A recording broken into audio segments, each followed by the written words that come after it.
Okay, hi everybody. We've now completed chapter 1, and now we're going to move to chapter 3 and take care of this chapter. And chapter 3 is solving linear equations in one variable and solving linear inequalities in one variable. 3.1, 3.2, and 3.3. We're going to be looking at the variety of linear equations in one variable that we want you to make sure that you're able to solve. Before we even do the first one, it's imperative that when we're solving an equation, the steps, the process in solving those equations must be clearly shown. That's showing work. The steps must be clearly shown. So what you're going to see modeled up here as we do these 12 equations, you're going to pretty much see the process that we would expect each and every one of you to follow when you're solving the linear equations in one variable. Now, first thing, an equation is a mathematical sentence.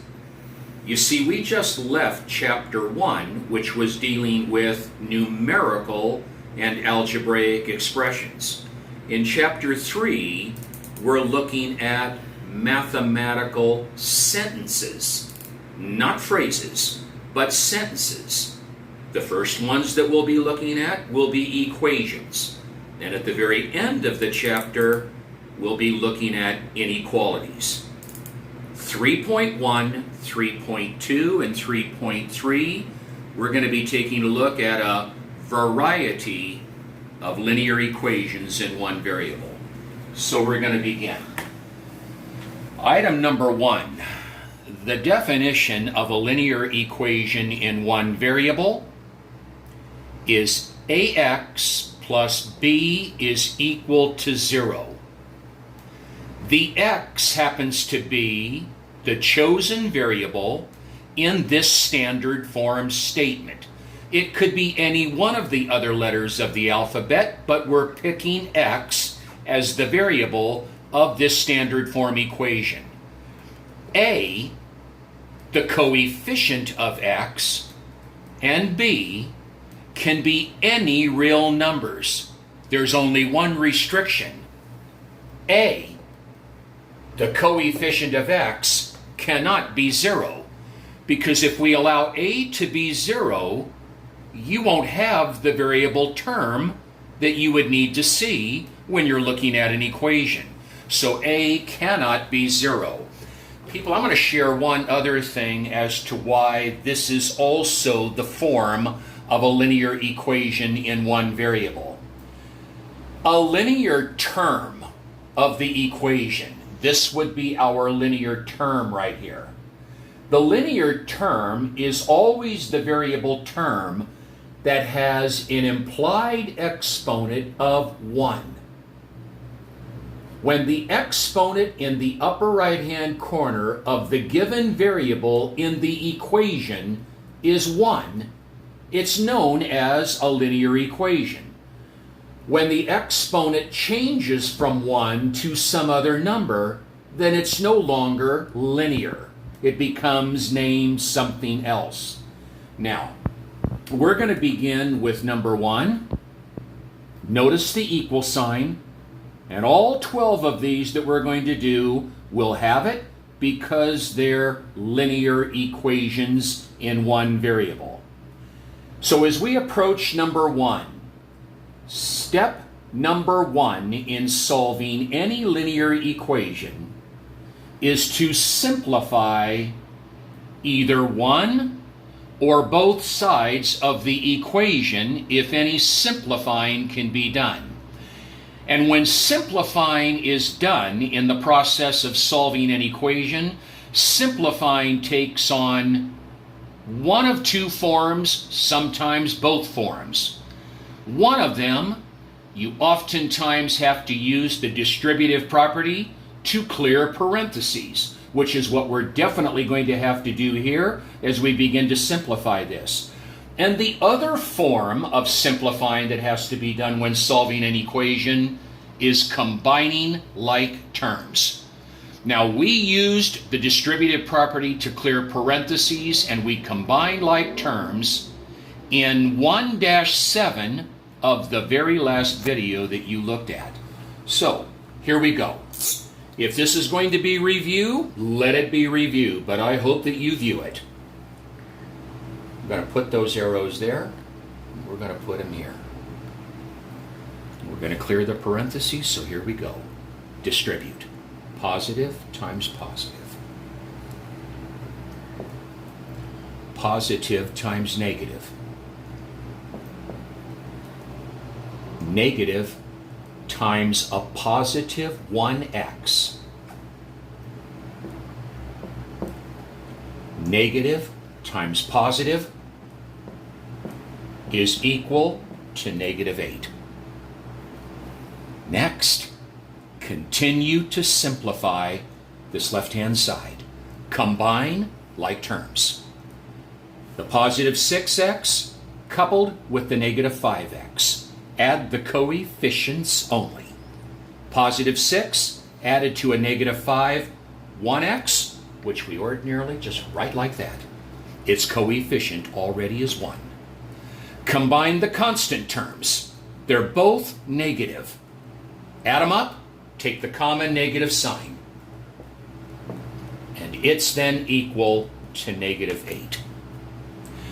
Now, you would agree with me. Our goal in solving any linear equation is to get the variable isolated, get it alone on one side.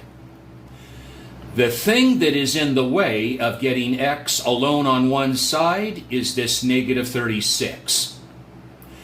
We make use of a property.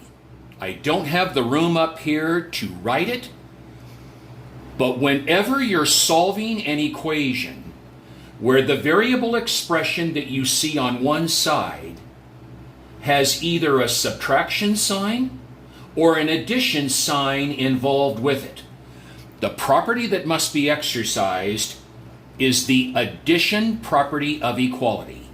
And the addition property of equality says you can do whatever you want to do to one side of the equation, meaning you can add anything or subtract anything, multiply, divide, anything that you want to do to one side, just as long as you do it to the other. The addition property of equality gives us the right to get rid of this -36. Because until we get rid of that -36, we're not going to get him alone, and he needs to be gotten alone. So the addition property of equality brings in the concept of additive inverses, opposites. We want to get rid of this -36 right there. We write right below it its opposite. And what we do to the left, we do to the right. Now, people, I can't say it any more clearly. I need this step. If you leave that step out, there'll be a deduction. Now, I ordinarily bring down a line and bring down the equal. The additive inverse property says if you take any real number and add to it its opposite, you'll get 0. We get 0 there. They cancel out. Now, I'm not going to put 0. They cancel out. We are left with x is equal to, and now we add these in the correct way. He's negative. He's positive. Really subtract and take the sign of the bigger absolute. Positive 28. Would you be so kind on the assignment for this first week? Would you circle him?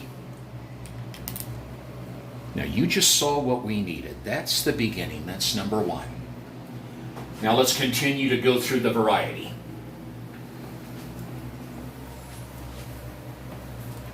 And we'll model things exactly the way that we want it. Number 2. 12.5x is equal to a negative 63 75/100. Our goal is to get x alone. Now, there isn't any simplifying that needs to be done to this equation on either side. The variable expression is alone, the constant number is alone on the other side. There isn't any distributive that needs to be used, there aren't any like terms. What we do need to eliminate is this coefficient of 12.5, because this is a multiplication expression. And when you're looking at a multiplication expression, you use a property that is called the multiplication property of equality. And one thing that the multiplication property of equality says, we can divide both sides of an equation by anything we want to divide by, and you'll maintain equality. We want to get rid of this coefficient of 12.5. If we can get rid of this factor, we'll have x alone. The multiplication property of equality says this. I'll say it slowly. You can always stop the video when you're viewing this. If the coefficient of the variable expression is either an integer or a decimal, this is a decimal. If it's an integer or a decimal, the best way, the most efficient way to eliminate that coefficient of 12.5 is to divide not just the left, but also the right by whatever that coefficient is. Not its opposite, but that very coefficient. So if we take 12.5x and divide it by 12.5, well, look at it. The 12.5s are going to cancel out to 1x. That's what we do. We divide this side by 12.5 as well. Bring down the x, because that's what's left. And on the right-hand side, the very first thing that I would do is put the sign. Negative divided by positive, negative. And then you can go ahead and use the calculator if you want to, but I'm going to show you. 12.5 divided into 63.75. Move the decimal point one place to the right to make it become a whole number, and move the dividend one place to the right and scooch it straight up. Now we need to divide 125 into 637. Now you don't need to know your 125s to determine how many times it's going to go into 637. You can do this. You can take just the first two digits of this divisor, 12, and you can estimate how many times will 12 divide into the first portion of this dividend that it would divide into, which would be 63. And I think if we did a little bit of trial and error, that we would find that 12 would divide into 63 just about 5 times. So if 12 divides into 63 5 times, then 125, the real divisor, should divide into 637, likely 5 times. Let's just go ahead and put a 5 up there, and let's multiply. 5 times 5 is 25. 5 times 2 is 10, and 2 more is 12. And we've got 6. And we just made it. Subtract 2, 1. And bring down that digit of 5. 125 goes into 125 exactly 1 time. Exactly. Answer, x is equal to, the sign is already there, a negative 5.1. Circle it. Done. This is review, but I'm going to share it. All right. 3.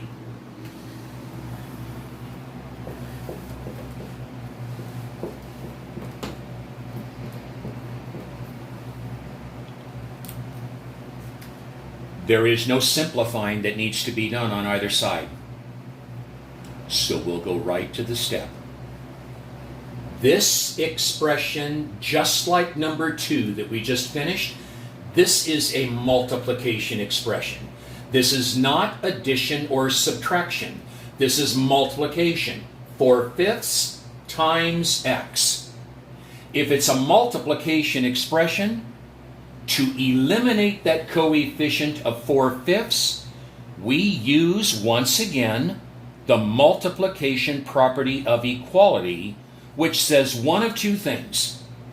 I can divide both sides by the correct value, or we can multiply both sides by the correct value.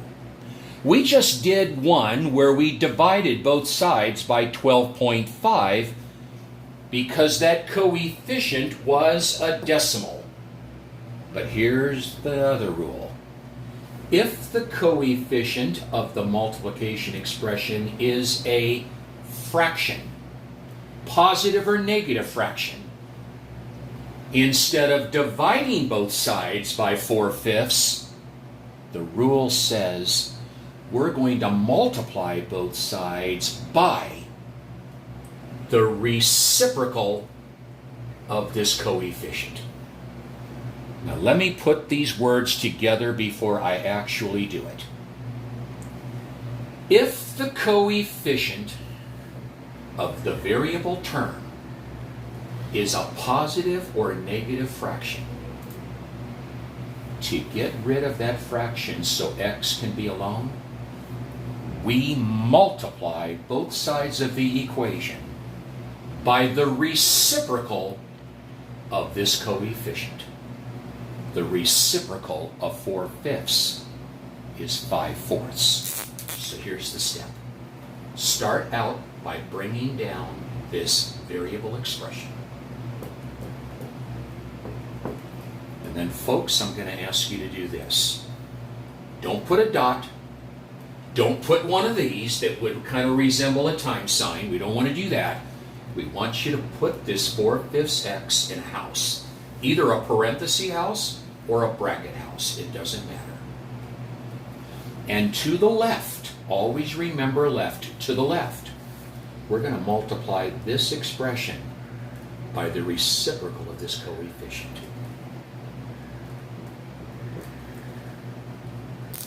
Now, I don't deal with cross-canceling very much, but if we cross-cancel this numerator with that denominator, those 5s would cancel out to 1s, and the 4s would cancel out to 1s, and we'd be left with just 1x. That's equal to bring down and tuck that -20. You might want to put it over 1, and that side as well gets multiplied by the 5/4. Well, the 5s cancel and the 4s cancel. And we're left with x. First thing I do here, positive times negative is negative. And I would probably cross-cancel in this context the 4 and the 20. 4 is a common factor of both this denominator and that numerator. 4 divides into itself and 4 divides into 20. 4 divides into itself once, and it divides into 25 times. We already have the sign. Multiply your two numerators. We only have a 1 on the denominator. Multiply your two numerators. A -25. Done. If the coefficient is a positive or negative fraction, multiply both sides of the equation by the reciprocal of that coefficient.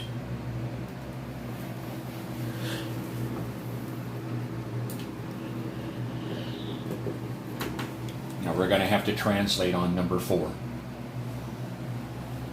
8 decreased by twice a number is equal to 16. We already talked about that. Decreased by not only means subtract, but it also means that when you translate, you follow the order. Now, these words right here, They're obviously the equal sign. So if Kristen can bring it right over here, I'm going to put that equal sign and get it ready. That stands for is equal to.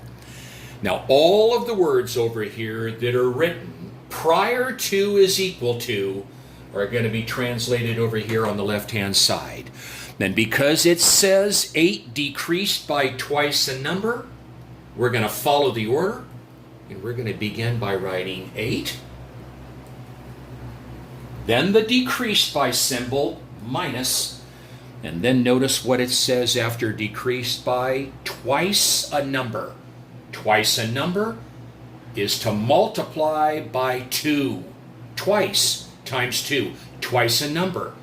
2 times any letter you want to pick. It doesn't matter.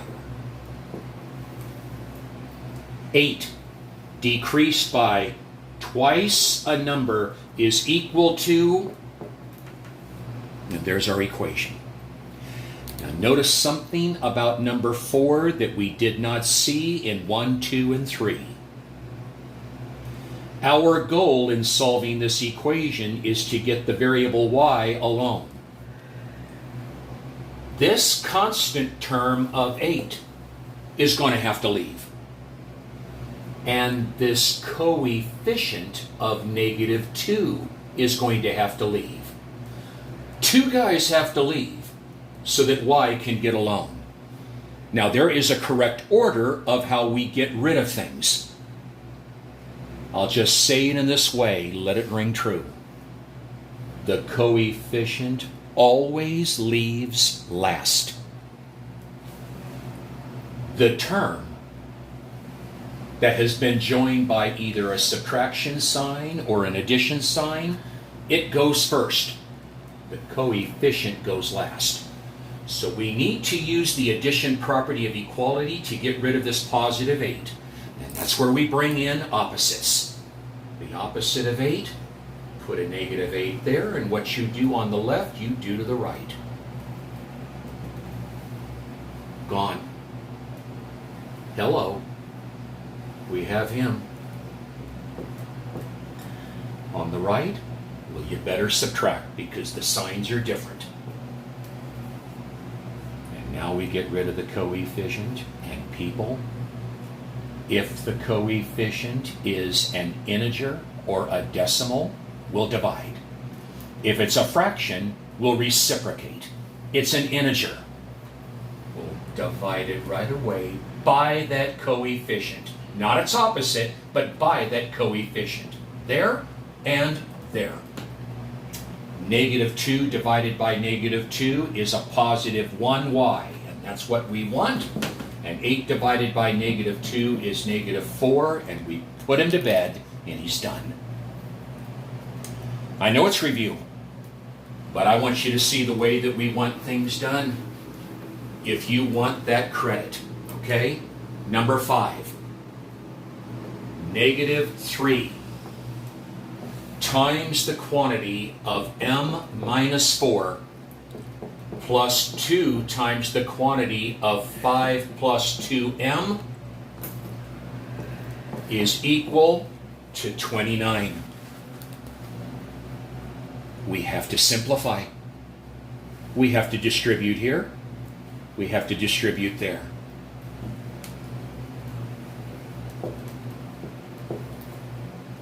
Negative times positive 1m. Negative times negative. Positive times positive.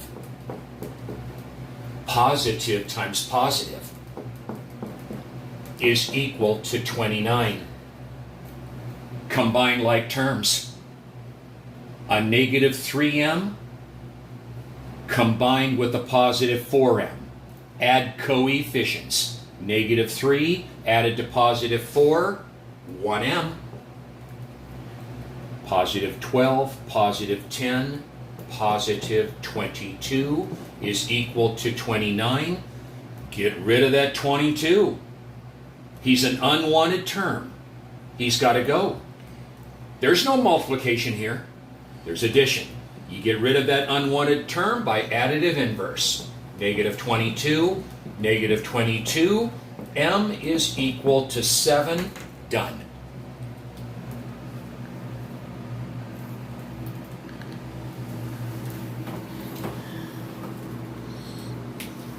Six. 7 times the quantity of P minus 2 plus P is equal to 2 times the quantity of P plus 2. Clear the parentheses. Clear the parentheses.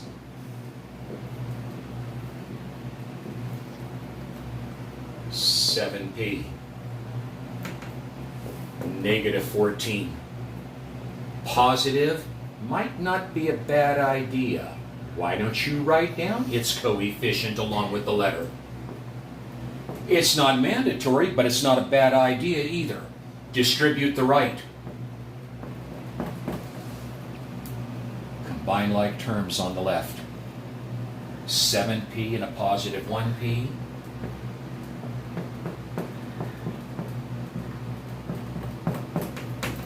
Okay, now this is a brand new form, at least as far as our program is. You would have done it in Math 50 if you were there.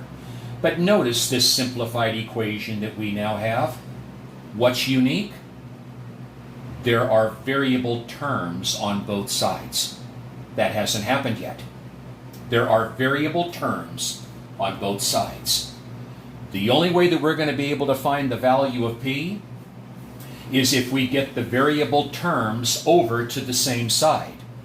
It doesn't matter which side you put your variable terms, they just have to be gathered on the same side. But we're going to give you a strategy, and some of you people in the 730 and the 1030 class will already be aware of this. Here's my strategy. Go to the side of the equation where the variable term with the smaller coefficient is residing. Go to the variable term that has the smaller coefficient. Go to him. He's 8p. His coefficient is 8. He's 2p. His coefficient is 2. 2 is smaller than 8. Go to the variable term that has the smaller coefficient and use the additive inverse property. Use the addition property of equality to get rid of this 2p off of this right-hand side and get it over the left. To get rid of that positive 2p, do its additive inverse right below it, negative 2p, and do the same thing over here. You must. Combine a positive 8p added with a negative 2p. Bring down the negative 14. They're canceled, they're gone. Bring down the 4. Now we have the variable term exclusively on the left-hand side. Then that means the numbers are going to have to go over to the right. Well, he's already on the right, but he's not, so he's going to have to go, and that's the addition property as well. Positive 14, positive 14, and we'll have 6p is equal to 18. And now because that coefficient is an integer, we'll divide the left by that coefficient of 6 and the right by 6, and we'll get p is equal to 3, and we'll have our given answer. Now if I go on any further with this video, I'm going to lose everything, and I'm not going to lose everything, hopefully. All right, so we're going to stop at this point, and we'll resume and take care of the remaining ones of this 3.1 to 3.3, and we'll be well on our way into Chapter 3 and move in and out of this chapter.